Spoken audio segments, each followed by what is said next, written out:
السلام علیکم، کیسے ہیں آپ؟ خیریت سے ہیں؟ آج کل ہر طرف ایک پینک کریٹ ہوئی ہے tax fraud. F B R اس کے اوپر بہت زیادہ زور دے رہی ہے کہ ٹیکس فراڈ کو روکا جائے۔ یہ ٹیکس فراڈ ہے کیا؟ چلیں آج ہم اس بات کو سمجھتے ہیں۔ انکم ٹیکس آرڈیننس 2001 میں ٹیکس فراڈ کی کوئی پراپر ڈیفینیشن نہیں ہے، یہ ورڈ استعمال نہیں ہوا۔ سیلز ٹیکس ایکٹ میں اس کی باقاعدہ ڈیفینیشن موجود ہے۔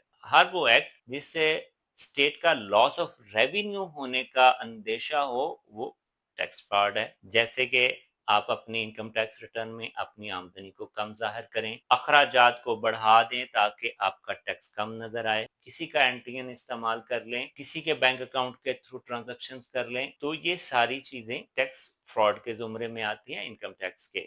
انکم ٹیکس آرڈیننس میں مختلف سزائیں تجویز کی گئی ہیں، جرمانے ہیں، دیگر سزائیں ہیں۔ سیلز ٹیکس ایکٹ 1990 میں جو ٹیکس فراڈ میں فلائنگ انوائس استعمال کی جاتی ہیں، فیک انوائس استعمال کی جاتی ہیں، ان پٹ غلط طریقے سے کلیم کرنے کے لیے، وہ ٹیکس فراڈ کے زمرے میں آتا ہے، جو کہ ایک پنشیبل ایکٹ ہے۔